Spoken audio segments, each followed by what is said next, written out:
Okay, so it's week 4 of me being mad at Merriam-Webster.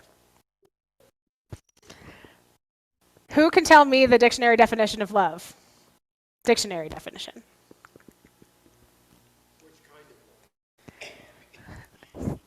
Good question. The dictionary doesn't really discriminate a whole lot.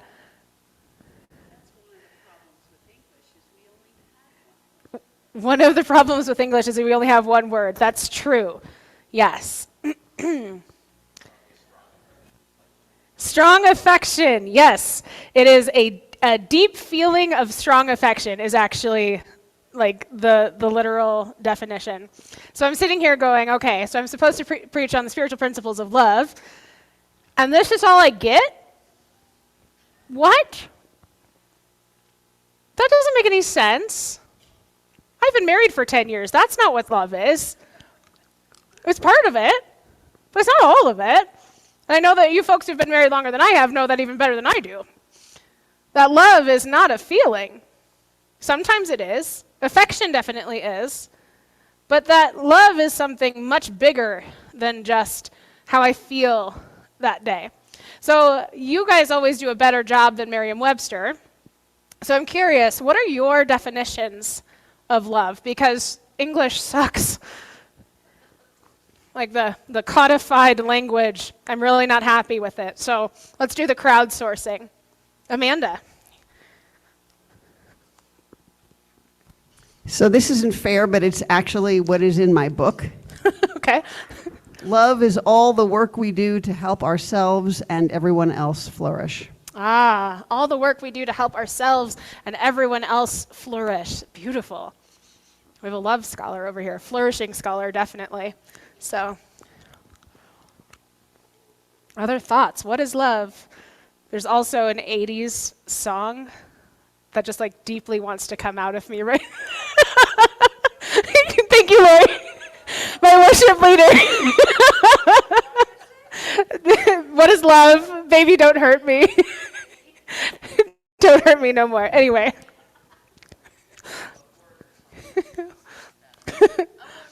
What love is, I want you to show me. Yeah, exactly. Okay, so the 80s music might teach us more about love than Merriam-Webster did. What are your definitions of love? Kindness. Yeah. Friends on Zoom, thoughts?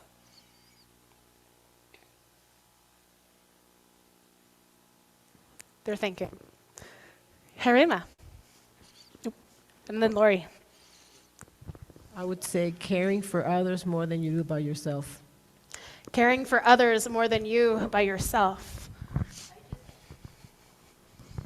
When reading the Call to Worship about love, I feel like love is used so flighty sometimes. Like, I love a good donut with my coffee, you know?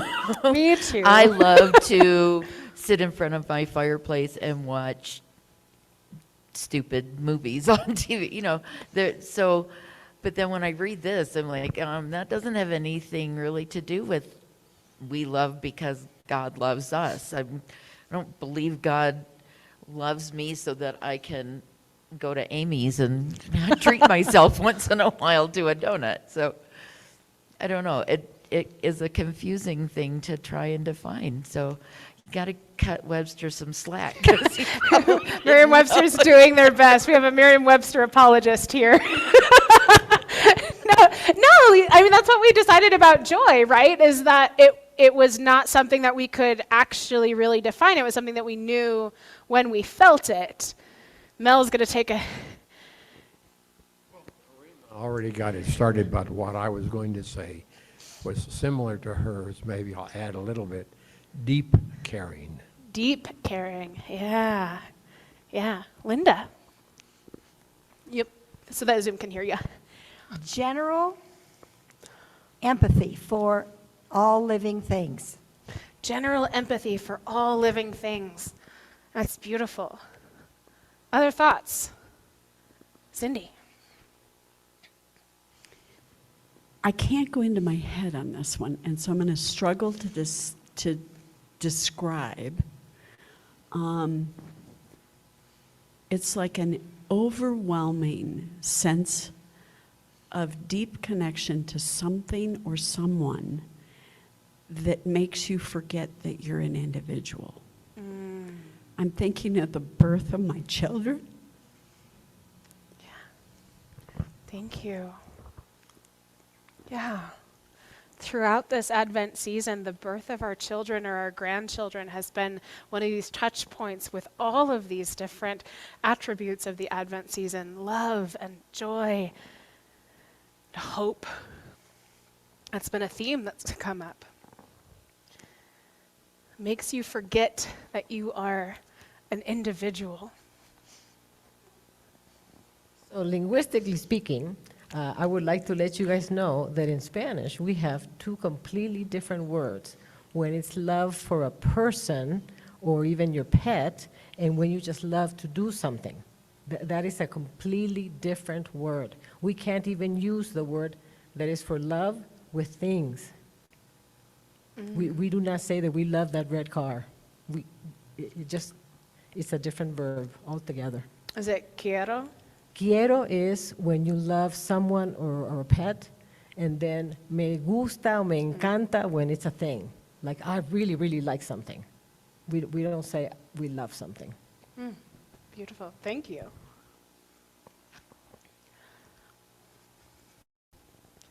Dave. There's kind of a bumper sticker saying it's a verb, not a feeling. Yeah. Love's a verb, not a feeling. Love So is a verb, not a feeling. all feelings in the world don't matter if you're still starving or freezing or whatever. Right, right. Yeah, compassion in action, right? What is the word that is used to describe Joseph? Does anyone remember? Righteous man. Yes. So here is, I'm not a linguist, but here's a trick that I know about reading the Bible, that anytime you get the word righteousness, especially in Hebrew, but also in Greek, that was an English choice. There is a politics to the way that we translate the Bible, that anytime you make a translation, you are choosing with your own body, like your own mind, your own culture, through your own cultural lens, what word you're gonna, when there's shades of meaning to a word, you are choosing what word you're going to substitute in. And so translations almost inherently never catch the nuance of what is actually happening in the original language, because there's so much cultural context, different words that could be substituted in as it's being translated. So the choice that translators make when they are translating righteousness is sort of to spiritualize it, because a better translation, or I guess the translation I would prefer, especially in Hebrew but also in the Greek, is that it's not righteousness, it's justice. So what would it mean if we said Joseph was a just man? And you have to understand some of the sexual politics of the ancient Hebrews, right? Like what was going on at the time. So Matthew sort of understates it when the writer says he didn't want to expose Mary to shame. What was actually at stake is he didn't want Mary to die. Because if someone was found to not have fidelity to vows they had made, especially in a marriage or a pre-marriage contract, they were subject to stoning, specifically the women, because there's physical evidence of their infidelity. And so Joseph genuinely has care for Mary, right? He's just gonna put her away quietly. He doesn't want anything to do with her anymore, but he doesn't want her to die. And that feels just enough to him, right? He can't undermine the social mores of the time. He's not a revolutionary. He's not going to say that the law is wrong. But But on some level, he understands, hey, this is unjust. I don't want this to happen to this person that I care about. And so I have a quotation from Cornel West that we say that justice is what love looks like in public. So I genuinely think that Joseph loves Mary. He has some kind of deep affection for her. He does not want harm to come to her. He maybe even wants her to flourish. He just doesn't want to be the one responsible for it. And he's trying to do everything in private. Like, let's handle this quietly. And what is it that the Spirit of God, the angel, comes to him and asks of him?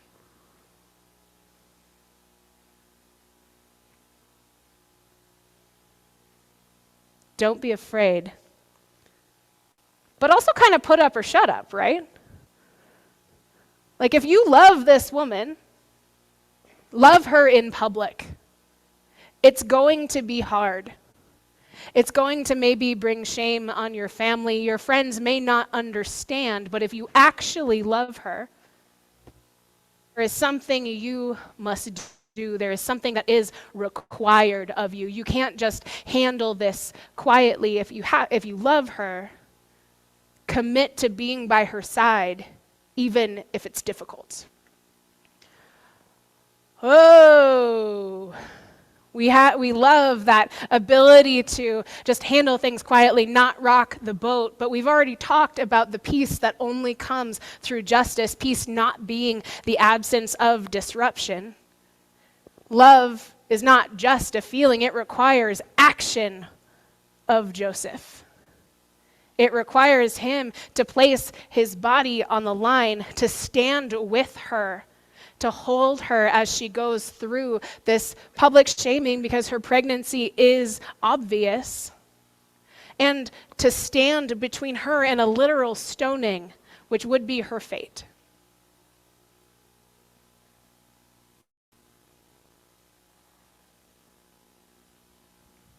So now how do we... Mel's got a raised hand.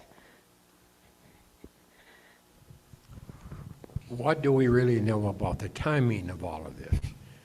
When she knew she was pregnant, that wouldn't be necessarily that the public would, or Joseph, so we don't really, I don't think I've ever heard an explanation of the timing of all of this. Sure. All we get from the text is she was found to be pregnant. So that to me says outside people looking. So my guess is there was a time where she couldn't hide it anymore. So she may have known, but this was kind of that moment where it couldn't be hidden anymore. You know, or if Joseph is, you know, if she's having that conversation with Joseph, maybe he notices something different about her. And he's like, oh boy, this is going to blow up very soon. And then he has to decide, what is his position in this situation going to be? Is he going to put Mary away? Because what that does is that actually leaves her without protection, right? So right now she's connected with a man, which at that time was the only protection that women really had. You were either protected by your father or you were protected by your husband.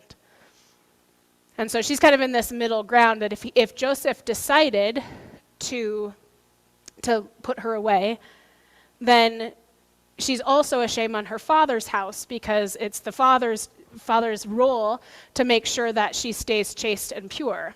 So this failed marriage is going to be a mark against some man in this situation. So we don't know exactly the timing, but the English translation at least says she was found to be pregnant.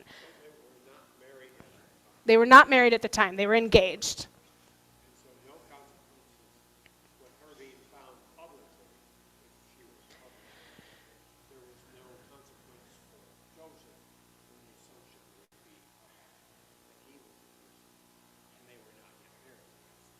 So the assumption being that Joseph was the one who got her pregnant? Yeah. Oh, no. There are very rarely consequences for men. Definitely not in the Bible, mostly in general. Yeah, he still had this ability, and it was his honor too, right? So this idea of honor and shame, right? You have honor, and if something shameful happens, then it damages that honor, and so you're protecting against shame at all costs. And so, yeah, they're probably the assumption that Joseph was not the father. Now I feel like Mari.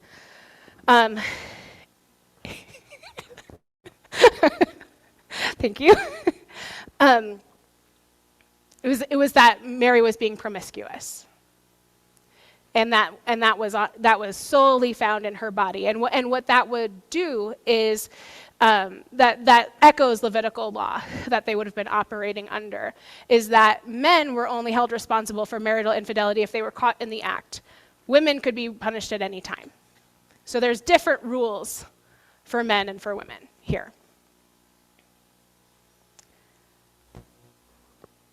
But the dream, right, that conversation with the angel that says, do not be afraid to take Mary as your wife. Think about how subversive that would have been.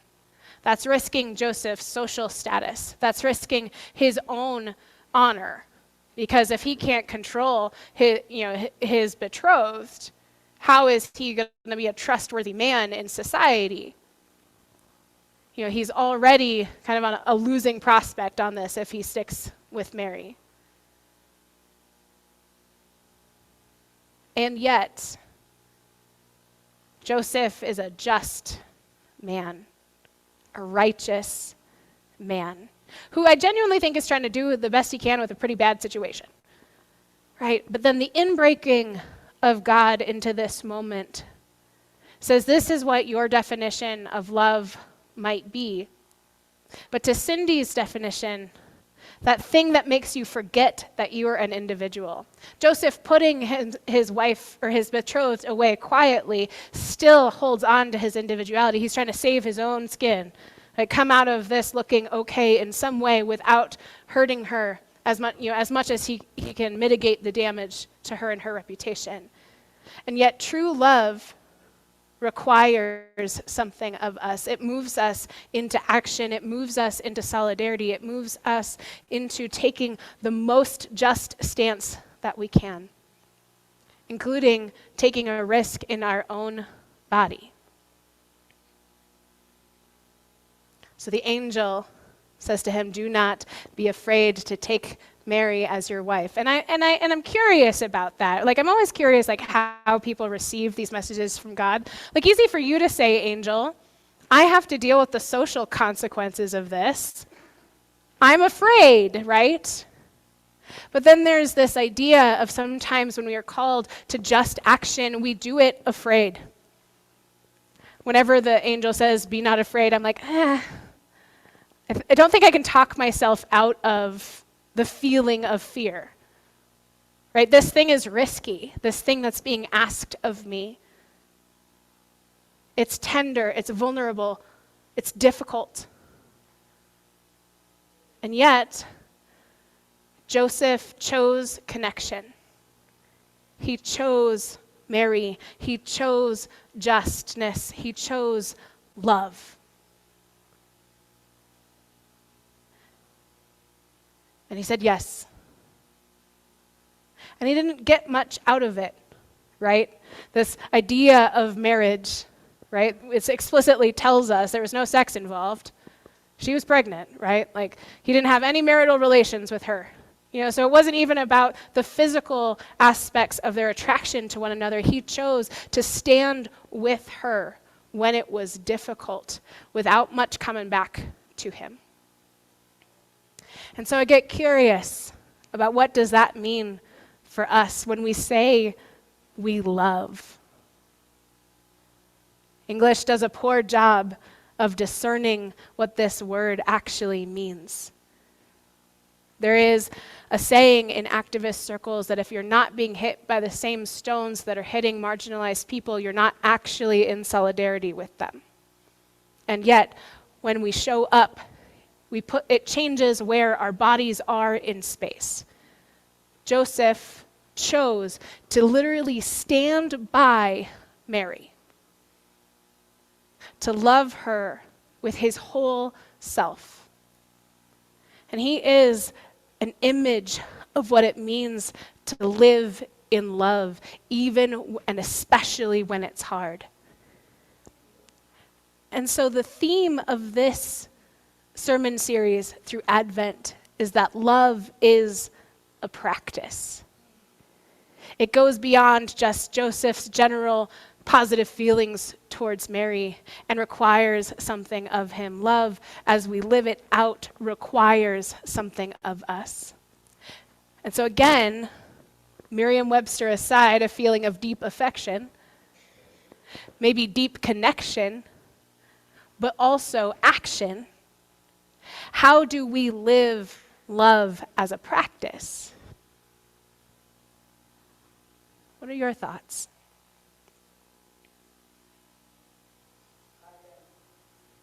Love. I'm always very amazed when you see the number of people that will donate kidneys for strangers. If Yes. that's not an act of love, I don't know what is. Right. Yeah, I got two. I got a spare. Right. Yeah. I want to invest in this other person's life, like literally part of my body. Yeah, thank you. Cindy. So, one of the things about the story that I find something to ponder is that both Mary and Joseph had these interactions that are sort of supernatural, right? And I got to speak for myself, but I think it's true for others too, that when you think God might be talking to you, you also go, is it my own imagination? Am I really doing this for somebody else? Or is it, and you go through this little internal argument about what's the viability here and what do you really want to do? And is it really from God or are you being selfish?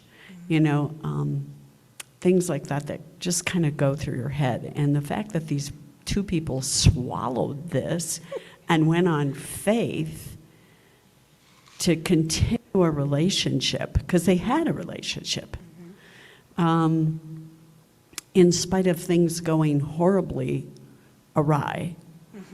And whether Mary's statement was an excuse or really a thing from God, I mean, we interpret it as being from God, but there's a lot of iffy stuff that has to be swallowed in order to maintain a connection. Yeah. And I think that happens daily in all of our relationships, where somebody comes and tells you a story and you don't know whether to hold them accountable or whether to give them. And then this is really a tough kind of love, to try to figure out what is your best action that would preserve connection. Blah. Yeah. And it's interesting because it actually requires ego death of both of them, right? Like that Joseph has nothing to gain by remaining in connection with Mary. Like everything is hard from here on out.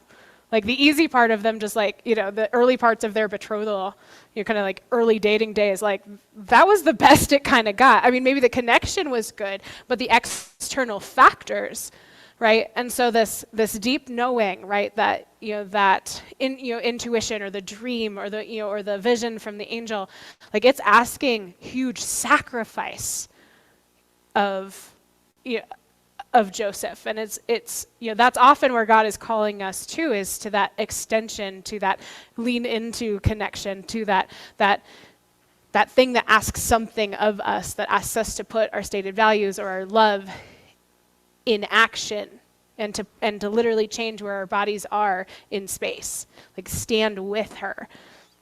Boy, I would love it if the angel was like, yeah, no, you're right. Like just avoid all of this trouble. Right? But that's not what this messenger of God is asking of him. Mel. Perhaps it was just a way of Joseph showing his love for Mary. Yeah. Absolutely. He had to commit to loving her well and deeply and at risk to him. Yeah.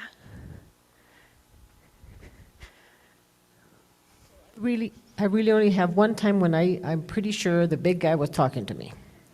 And I think what you get out of it is that peace. Whatever he is leading you to do, regardless of how hard it is, when you feel that peace that comes with it, then you know it's the right thing. Thank you. Thank you. Other thoughts on how we put our love, our deep love, in practice in these days and times?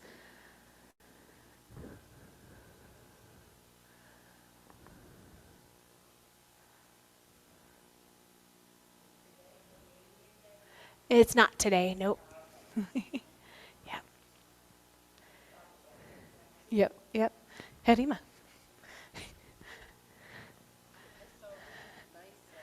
Meme this week that said that hands in action accomplish more than hands that are just praying. That action. It's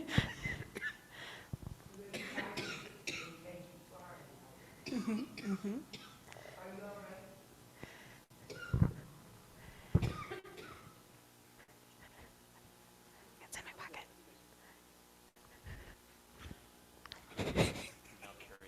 I do carry them around now.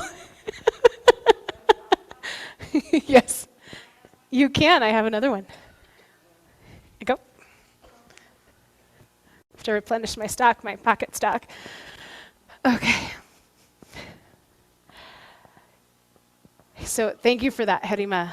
That hands in service are better than hands that only pray. Service may even be our prayer. This isn't answering the question, but Keisha hasn't taken her eyes off of Catherine. Yeah. Loves her mama. Absolutely, that deep connection and relationship that we sometimes see modeled by our animal friends and the more than human world. Us humans really get real caught up in what is it that we do that sometimes we miss these instances of deep, deep love that are just readily available for us. And so, beloved people, love is a practice. And in this Advent season, as we prepare for the arrival of this tender, holy being in our midst, may we practice deep, deep love that is not only, as Merriam-Webster would have us understand it, deep affection. I have deep affection for Jesus, but actually following him, actually loving and committing to the world as he imagined it, requires something of me. Not just the quiet machinations to try to make everything okay, but deep and committed and public and just love. And so may we embody that this week and beyond.